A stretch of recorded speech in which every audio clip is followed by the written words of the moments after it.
এমন একটা দোকানে এসেছি আমরা, যে দোকানে আসলে আমাদের লোভ সামলানো যায় না। হাফ প্যান্ট পরে সারা বাজার ঘুরেছে আজকে। দাঁড়াও, এই দেখো কদবেল, পেয়ারা, কুল। কদবেল হবে না, এটাইতে 20 টাকা নিল। পেয়ারা মাখা, এটা সুন্দর করে মাখবা। হ্যাঁ দাদা, কুল আর 10 টাকার ওকে কুল দিয়ে দিও তো। 100 দিয়ে খাবে কে? না, তুমি 10 টাকারই দাও। পেয়ারা খেলাম,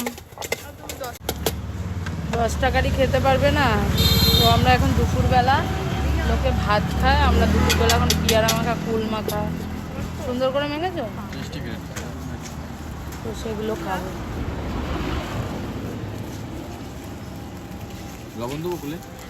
সোনাম খাবে কুল, পয়সা ধ্বংস যেটা করে সোনাম। তো চলো বাই।